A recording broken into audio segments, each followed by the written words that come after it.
इरादा सिर्फ एक है, एजेंडा सिर्फ एक है, गोल सिर्फ एक है, कोरोना वायरस को हराना है, कोरोना वायरस को भगाना है, फिर चाहे इसकी कोई भी कीमत क्यों ना देनी पड़े। लोगों की नौकरियां छूट जाए, घर बार छूट जाए, भूख से मर जाएं, इकोनॉमी क्रैश हो जाए, कोई फर्क नहीं पड़ता, लेकिन हर हाल में हमें कोरोना वायरस को हराना है। सॉरी, कोरोना वायरस नहीं, novel corona virus. Corona virus और नोबल कोरोना वायरस में फ़र्क है। कोरोना वायरस को कहते हैं ह्यूमन कोरोना वायरस, एक ऐसा वायरस जिससे हम बचपन से अभी तक हज़ारों बार बीमार पड़ चुके हैं, फ्लू हो चुका है। तो वो तो है पुराना वाला जिसे कहते हैं ह्यूमन कोरोना वायरस, और आजकल जो चल रहा है जिसकी वजह से लॉकडाउन है, इसे कहते हैं नोबल कोरोना वायरस। अब पहले तो इन दोनों के फ़र्क को समझ लीजिए। यूँ मानिए कि जो नोबल कोरोना वायरस है, पुराने वाले वायरस का सौतेला भाई मान सकते हैं। कंपैरिजन के लिए आपके सामने स्क्रीन पे देखिए, जब भी किसी दो वायरस को कंपेयर करते हैं तो दो इंपॉर्टेंट फैक्टर देखते हैं, एक तो उसकी फैलने की शक्ति और दूसरा उसकी मारने की शक्ति। अब अगर आप स्क्रीन पे देखें तो पुराना वाला वायरस जिससे हम कई बार पीड़ित हो चुके हैं और ठीक भी हो चुके हैं, तभी आप और हम जिंदा हैं, तो उसके जो फैलने की शक्ति है वो नए वाले वायरस से डबल है, डबल, 2 गुना। इसे कहते हैं R0, ट्रांसमिशन की रेट। यानी कि एक इंसान को अगर कोरोना नोबल कोरोना वायरस हो जाएगा तो वो ज़्यादा से ज़्यादा 2 इंसान तक फैलाएगा, जो आजकल चल रहा है। और पुराना वाला जो है ह्यूमन कोरोना वायरस, जो बचपन से अभी तक हम जिससे जूझते आए हैं, वो एक को अगर होगा तो वो 4 को फैलाएगा, तो डबल, राइट। ये तो हुई फैलाने की शक्ति। और अब उसके मारने की शक्ति। पुराना वाला जो ह्यूमन कोरोना वायरस है, जो बचपन से अभी तक हमारे पास है और रहेगा, उसकी मारने की शक्ति और नोबल कोरोना वायरस की शक्ति एक है। यानी कि 1000 लोग अगर पीड़ित होते हैं किसी इन दोनों में से किसी वायरस से, तो एक इंसान मरेगा और 999 लोग बिना कुछ किए ही ठीक हो जाएंगे। कुछ कर भी नहीं सकते, क्योंकि ना तो नोबल का कोई वैक्सीन या ड्रग है, ना तो पुराने वाले का कोई वैक्सीन या कोई दवाई है। तो जब भी कोई ठीक होता है आया है अब तक, तो अपने आप ही ठीक होता आया है। और अगर उस पर कोई एक्सपेरिमेंट होने लगे, एक्सपेरिमेंटल ड्रग का, तब शायद वो दवाई से ज़रूर मर सकता है। अदरवाइज इसमें जो मोर्टलिटी रेट है, केस फैटिलिटी रेट जिसे बोलते हैं, वो बहुत ही मामूली है, वो है 0.1%, यानी कि 1000 में एक इंसान के मरने के चांसेस।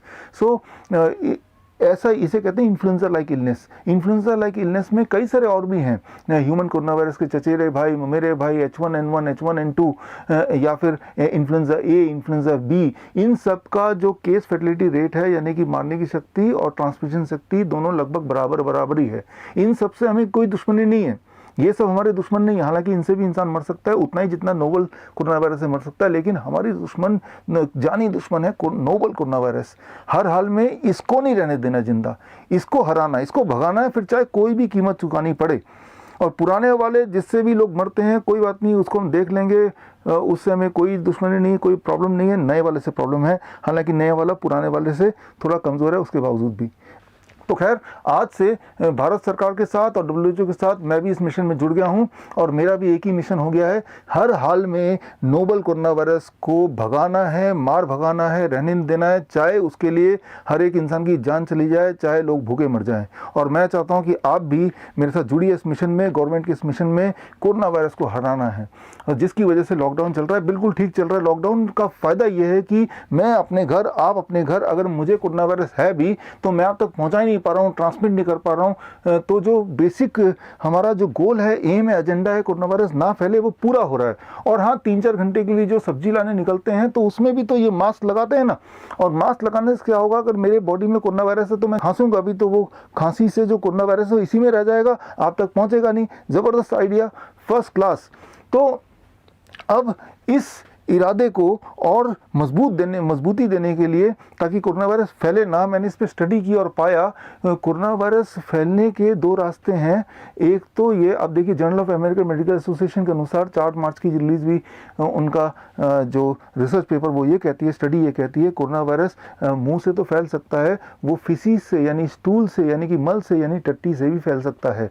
और 26 मार्च 2020 WHO का खुद का रिपोर्ट ये कहता है, वो ह्यूमन टू ह्यूमन ट्रांसमिट हो सकता है, और ह्यूमन टू एनिमल भी ट्रांसमिट हो सकता है, एनिमल टू ह्यूमन भी ट्रांसमिट हो सकता है। तो अभी जो लॉकडाउन चल रहा है, वो लॉकडाउन इंसान के लिए, ह्यूमन के लिए, हम लोग घर में बंद हो जाएं। लेकिन जो स्ट्रीट डॉग हैं, गली के कुत्ते हैं, गली के सुअर हैं, गली के बिल्ली हैं, गली के जो जानवर हैं, उनका कोई घर ही नहीं है, एक्चुअली उनका स्ट्रीट ही उनका घर है। तो उन पे कोई लॉकडाउन नहीं हुआ, यानी कि वो खाली घूम रहे हैं, यानी कि वो अभी भी कोरोना वायरस तो फैला रहे होंगे ना। Sorry, not corona virus, novel corona virus. हमें तो कोरोना वायरस से कोई दुश्मनी नहीं है, मैं याद दिला दूं आपको, हमारी दुश्मनी सिर्फ नोबल कोरोना वायरस से है। सो वो जब छींकते होंगे, खास तौर पे वो जो टट्टी करते होंगे, तो उसके माध्यम से, जैसा कि 4 मार्च की रिपोर्ट में journal of American medical association की रिपोर्ट से साफ है, उसके माध्यम से एनवायरनमेंट में कोरोना वायरस फैला रहे होंगे। तो हमारे इस मिशन को ताकत देने के लिए, ताकि कोरोना वायरस को हम पूरी तरह रोक पाएँ और जो जो मीडियम है ट्रांसमिशन का, वो सारे मीडियम को हम ब्लॉक कर पाएँ, इसके लिए मेरा एक सजेशन है जो मैं भारत सरकार को और WHO को देने वाला हूँ। पहले मैंने सोचा आपसे पूछ लूँ, आप अप्रूव करेंगे तो ही मैं बात आगे बढ़ाऊंगा। मेरा सजेशन ये है कि मैं और आप मिलकर एक डाइपर बनाएं, एक ऐसा डाइपर, जानवरों का डाइपर, और कुत्ते हैं, बिल्ली हैं, सुअर है, गधे हैं, घोड़े हैं, खच्चर हैं, इन सबको डाइपर पहना दें, ताकि जब भी वो टट्टी करें तो वो डाइपर में ही रहे और डाइपर से कोरोना वायरस फैले ना। ठीक उसी तरह जब भी आप बाजार निकलते हैं, आप मास्क लगा के निकलते हैं, ताकि कोरोना वायरस छींक के बहाने या जो ड्रॉपलेट के बहाने फैले ना। ये आइडिया कैसा रहेगा? मुझे तो ये परफेक्ट लग रहा है।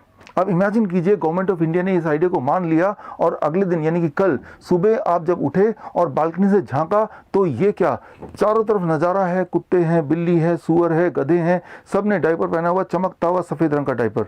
अब डे 2, दूसरे दिन आपने झांका बालकनी से, देखा अरे ये क्या, सारे जानवर डाइपर तो पहने हुए लेकिन वो थोड़ा बड़ा दिख रहा है, भारी दिख रहा है, मोटा दिख रहा है, यानी कि ये जो मेथड है बिल्कुल काम कर रहा है। कोरोना वायरस रुका हुआ है, अटका हुआ है, वो फैल नहीं रहा है। अब day 3, day 4, day 5, day 6, day 7 की बात करते हैं। डे 7 पे आ गए, आपने देखा अब क्या स्थिति है? स्थिति यह है कि वो डाइपर और फूल गए हैं, वो पीले पड़ चुके हैं, गंदे हो चुके हैं, मक्खी मच्छर भिनभिना रहे हैं, सारा का सारा वातावरण बिल्कुल पोल्यूटेड हो चुका है और हर जगह बदबू ही बदबू आ रही है। इवन जानवर खुद ही इन्फेक्शियस होते जा रहे हैं, वो इन्फेक्शन और बहुत सारे इन्फेक्शन से बीमार पड़ते जा रहे हैं। लेकिन कोई फर्क नहीं पड़ता, हमारा इरादा कुछ और नहीं है, सिर्फ एक ही है कि कोरोना वायरस नहीं फैलना चाहिए, फिर चाहे जानवर मरे या इंसान मरे या इन्फेक्शन फैले या ना फैले। अब अगर इंसान के कॉन्टेक्स्ट में बात करें तो याद रखिए, जब आप ये मास्क लगा के जाते हैं तो जब भी आप छींकते होंगे तो उसके अंदर जितने वायरस या बैक्टीरिया या पैथोजन होगा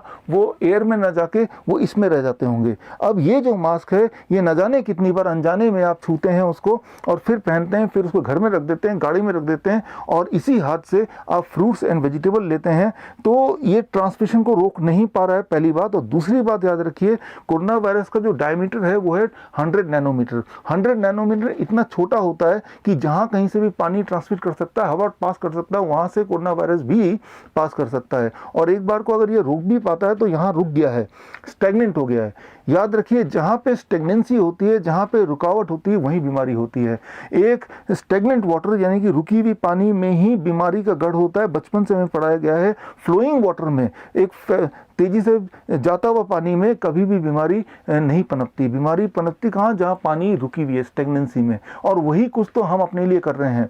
याद रखिए, भगवान का बनाया हुआ सबसे बड़ा जो एंटी वायरस है वो है सनलाइट एंड फ्रेश एयर। ये दोनों चीज ऐसी हैं जो एंटी वायरस का काम करते हैं, जो किसी भी वायरस को किल कर देती है। इस एटमॉस्फेयर में कोई वायरस जिंदा नहीं रह सकता, लेकिन आप क्या कर रहे हैं? उस वायरस को बचा रहे हैं सनलाइट से और फ्रेश एयर से। आप खांसते हैं तो कहीं ऐसा ना हो कि फ्रेश एयर इसमें मिल जाए, कहीं ऐसा ना हो सनलाइट मिले, तो वायरस यहाँ सेफ है, यानी कि यहाँ काफी समय तक जिंदा रहेगा। ठीक उसी तरह से हम सब घर में बंद हैं लॉकडाउन के हालत में, यानी कि सनलाइट और फ्रेश एयर हम तक नहीं पहुंच पा रही है, और यानी कि हमारे अंदर कोई वायरस होगा भी तो उसके मरने के चांसेस कम हो जाएगा। अब इसी को हम बच्चे के कॉन्टेक्स्ट में बात करते हैं। छोटे छोटे बच्चे जो घर में बंद हैं, पिछले 40 दिन से 50 दिन से ना तो उनको सनलाइट मिल रहा, ना फ्रेश एयर मिल रहा, ना ही दौड़ने भागने की जगह मिल रही है। ऐसे में क्या होगा? उनके मेंटल स्थिति पे बहुत बुरा असर पड़ेगा और सबसे बड़ी बात, उनकी इम्यूनिटी बिल्कुल ही डिप्रेस हो जाएगी। एक बात ध्यान रखिए कि बच्चे, छोटे बच्चे, अगर वो दौड़ेंगे नहीं, भागेंगे नहीं, सनलाइट उनको नहीं मिलेगी, सनलाइट से कट ऑफ कर देंगे, फ्रेश एयर से कट ऑफ कर देंगे, तो वो बच नहीं सकते, वो मर जाएंगे, वो बीमार पड़ जाएंगे। ऐसे में 30 दिन बाद, 40 दिन बाद, 1 महीने बाद, 4 महीने बाद, 10 महीने बाद, 1 साल बाद, जब भी वो बाहर निकलेंगे और बाहर निकलने के बाद कोई छोटा मोटा वायरस जो नॉर्मली किसी को बीमार नहीं भी करता है, उससे भी वो बुरी तरह से बीमार पड़ जाएंगे, बिल्कुल बुरी तरह से। तो एक तरफ तो ये है हमारी जंग कि किसी भी तरह से कोरोना वायरस को हराना है, और उसकी कीमत हम क्या चुका रहे हैं कि हम और आप तो अपनी इम्यूनिटी को कमज़ोर कर रहे हैं। और हम और आप तो फिर भी सब्जी बाजार वगैरह एक आध बार चले आते हैं सब्जी लाने के बहाने, फल फ्रूट लाने के बहाने, लेकिन छोटा बच्चा जो घर में हर हालत में कैद है, उसके दिमाग में, उसकी बॉडी की इम्यूनिटी में बहुत बड़ा प्रभाव पड़ रहा है, इतना बड़ा प्रभाव जिससे बाहर निकलना कई साल लग जाएंगे उस बच्चे को। और कई लोग तो, कोई बच्चे तो कई साल तक पहुंचेंगे भी नहीं। ये बात आप खुद ही वेरीफाई कर लीजिए, किसी से पूछ के देखिए। तो खैर फाइनली मेरा आपसे कुछ सवाल है। पहला सवाल, कैसा लगा मेरा आइडिया वो डाइपर वाला? आप अप्रूव करते हैं कि नहीं? अगर तो आप अप्रूव करते हैं तो मैं और आप मिलके गवर्नमेंट ऑफ इंडिया से ये मशवरा दे सकते हैं, पहली बात। दूसरे सवाल का आप जवाब देंगे, मैं आपके जवाब को वेट करूंगा। वो जवाब ये, क्या अभी भी आपको लगता है कि ये मास्क आपको किसी भी तरह से प्रोटेक्ट कर रहा है कोरोना वायरस से, या फॉर दैट मैटर किसी वायरस से बचाने के लिए, या नोवल कोरोना वायरस से बचाने के लिए? लेकिन मुझे तो ये लगता है कि जितनी बार मास्क पहन के हम निकलते हैं तो अनजाने में दिमाग में एक डर घूमता रहता है, देखो भाई हम प्रोटेक्टेड नहीं है, हम मारे जाएंगे, हम मारे जाएंगे, मारे जाएंगे, मारे जाएंगे। ये एहसास हमेशा रहता है। मुझे तो ऐसा लगता है कि ना जाने कोई ऐसा षड्यंत्र है ताकि हमें याद रहे कि माहौल ठीक नहीं है, कभी भी हम मर सकते हैं। ये जो सोच है कि माहौल ठीक नहीं, कभी भी मर सकते हैं, याद रखिए ये सोच हमें जरूर मार देगा। Corona virus, novel corona virus या कोई और चीज हमें मारे ना मारे, याद रखिए हमारी सोच जब नेगेटिव होती है, and that is our biggest enemy. ये तो साइंटिफिकली प्रूवन है। इंसान अगर सोच ले मैं बच नहीं सकता, तो दुनिया की कोई ताकत उसे बचा नहीं सकती। इस पे तो मैं क्या लेक्चर दूं, ये तो आपको पता है, ये तो जग जाहिर है, ये तो एक अल्टीमेट ट्रुथ है। उतना ही सच है जितना कि सच डेथ होती है। तो आपके जवाब के इंतजार में मैं doctor Vishwaroop Roy Chowdhury, all the best, thank you, जय हिंद।